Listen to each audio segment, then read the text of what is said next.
నమస్కారం, welcome to reflection news. Content నచ్చితే like, share, subscribe చేయండి. ఇంకా బాగా నచ్చితే పే చేసుకుని మాత్రం అస్సలు మర్చిపోవద్దు. మీరు పంపే రూపాయి అయినా కూడా నాకు అది చాలా చాలా చాలా ఇంపార్టెంట్ అండ్ చాలా పెద్దది. హైడ్రా పేరుతో రేవంత్ రెడ్డి సర్కారు ఇష్టం వచ్చినట్టు ఇల్లు కూల్చేస్తున్న విషయం మనందరికీ తెలిసిందే.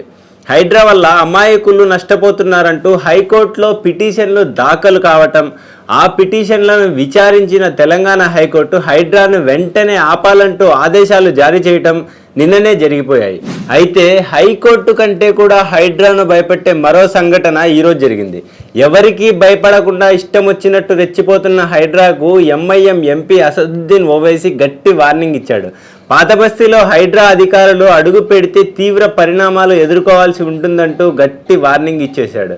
తమ ఇళ్లను కూడా హైడ్రా కూల్చేస్తుందేమోనని భయపడుతున్న పాతబస్తీ వాసులు ఎంఐఎం ఎమ్మెల్యేలను నిలదీశారు. జనం నిలదీయడంతో చేసేది లేక ఎంఐఎం ఎమ్మెల్యేలు అసదుద్దీన్ను ఆశ్రయించారు. విషయం తెలిసిన అసదుద్దీన్ నేరుగా ముఖ్యమంత్రి రేవంత్ రెడ్డికి వార్నింగ్ ఇచ్చేశాడు. ఎంఐఎం ఎమ్మెల్యేలు కూడా హైడ్రా అధికారులకు గట్టి హెచ్చరికలే చేశారు. తమ అనుమతి లేకుండా తమ ఏరియాలో అడుగు పెడితే పరిణామాలు తీవ్రంగా ఉంటాయంటూ హెచ్చరించారు. సోమవారం బహదూరపూర్లో హైడ్రా కార్యకలాపాలకు వ్యతిరేకంగా ఎంఐఎం నేతృత్వంలో పెద్ద ఎత్తున ధర్నా నిర్వహించారు. ఎంఐఎం నాయకులు మీడియాతో మాట్లాడుతూ పాతబస్తీ ప్రాంతంలో సర్వేలకు వచ్చే ధైర్యం ఎవరికీ లేదు. ఎవరైనా సర్వేకు వస్తే ఆ పరిస్థితి తీవ్ర పరిణామాలకు దారితీస్తుంది.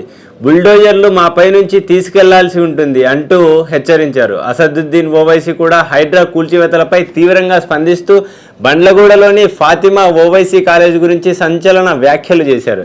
పేదల కోసం కట్టిన కాలేజీ జోలికి వస్తే సహించేది లేదన్నాడు. అసదుద్దీన్, అక్బరుద్దీన్ హెచ్చరికలతో హైడ్రాలోనే కాదు రేవంత్ రెడ్డి సర్కారులో కూడా భయం మొదలైనట్టు కనిపిస్తోంది. జై హింద్, జై భారత్.